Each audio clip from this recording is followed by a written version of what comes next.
بسم اللہ الرحمن الرحیم۔ السلام علیکم ناظرین، آج کی اس ویڈیو میں ہم حضرت عیسیٰ علیہ السلام کے امت کے ایک شخص کا واقعہ ذکر کریں گے۔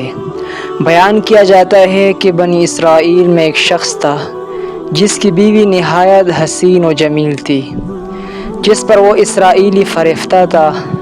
چنانچہ جب اس عورت کا انتقال ہو گیا تو اس اسرائیلی کو بڑا قلق اور افسوس ہوا، اور ایک مدت تک وہ اس عورت کی قبر پر بیٹھا روتا رہا۔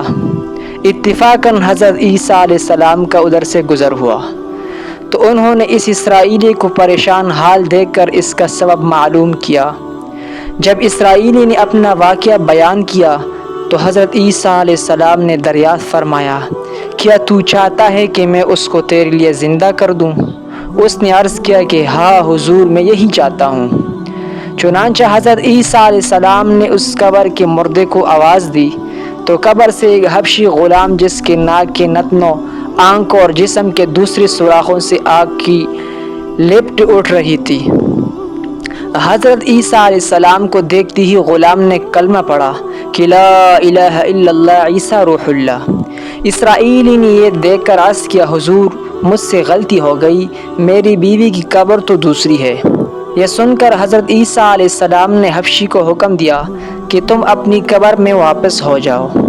چنانچہ وہ مردہ ہو کر گر گیا اور اس کی قبر کو مٹی سے چھپا دیا گیا۔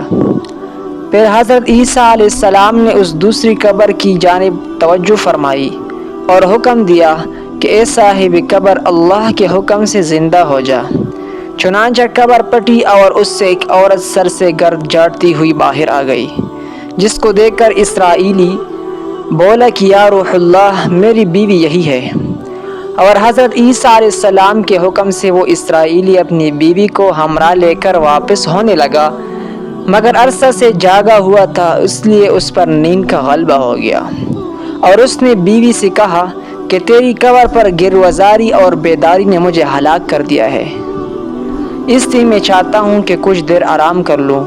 بیوی کہنے لگی کہ ہاں، آپ آرام کر لیجئے۔ چنانچہ وہ اسرائیلی بیوی کے زانوں پر سر رکھ کر سو گیا۔ اتنے میں ایک گھوڑے پر سوار ایک شہزادے کا ادھر سے گزر ہوا، جو اپنے زمانے کا یکتا حسین تھا، جس کو دیکھ کر شہزادی از خود فریفتہ ہو گئی اور اس کا دل قابو میں نہ رہا۔ اس نے شوہر کا سر زانوں سے نیچے رکھا اور فرط محبت و غلبہ عشق سے مجبور ہو کر شہزادی کے سامنے جا کھڑی ہوئی۔ ادھر جیسی ہی شہزادی کی نظر اس پر پڑی، وہ بھی اس کو دیکھ کر اس پر قربان اور فریفتہ ہو گیا، اور عورت کی خواہش پر اس کو اپنے گھوڑے پر بٹھا کر لے گیا۔ چنانچہ اس کے شوہر نے بیدار ہو کر جب اپنے بیوی کو نہ پایا تو نہایت پریشان ہوا اور اس کے ملنے کی تدبیر سوچنے لگا۔ سوچتے سوچتے آخر اس کے نشان قدم پر چل کر اپنی بیوی کو تلاش کر لیا، جو شہزادے کے پاس پہنچ چکی تھی۔ اس کو دیکھ کر اسرائیلی نے شہزادے سے عرض کیا کہ یہ میری بیوی ہے، آپ اس کو چھوڑ دیجئے۔ ابھی شہزادہ کچھ کہنے بھی نہ پایا تھا کہ اس عورت نے کہا کہ میں تیری بیوی نہیں بلکہ شہزادی کی لونڈی ہوں۔ یہ سن کر شہزادہ اسرائیلی سے کہنے لگا، مجھ سے میری لونڈی کو لینا چاہتا ہے؟ اس نے کہا، خدا کی قسم، یہ میری بیوی ہے، جس کو میرے سردار حضرت عیسیٰ علیہ السلام نے مرنے کے بعد میرے لیے زندہ کیا ہے۔ اب یہ گفتگو ہو رہی تھی کہ اتفاقاً حضرت عیسیٰ علیہ السلام بھی وہاں تشریف لے آئے، جن کو دیکھ کر اسرائیلی کہنے لگا، یا روح اللہ، کیا یہ میری وہی بیوی نہیں ہے جس کو آپ نے میرے لیے زندہ کیا ہے؟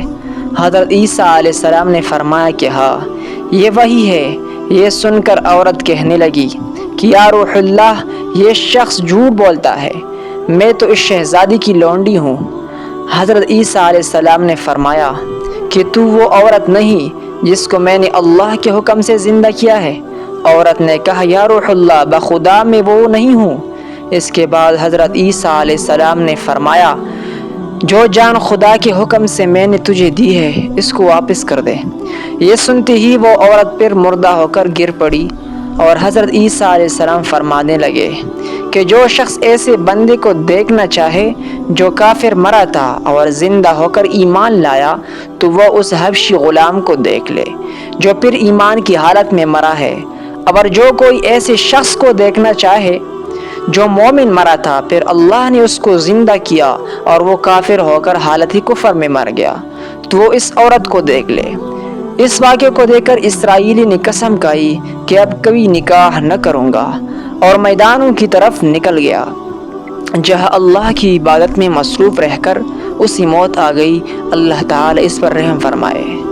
اس واقعے کا حاصل یہ ہے کہ نبی اور رسول کے اقرار و انکار کا نتیجہ اس حکایت سے ظاہر ہوتا ہے، اور سبق ملتا ہے کہ کامیابی اپنے نبی صلی اللہ علیہ وسلم کی اطاعت و محبت سے ہی مل سکتی ہے۔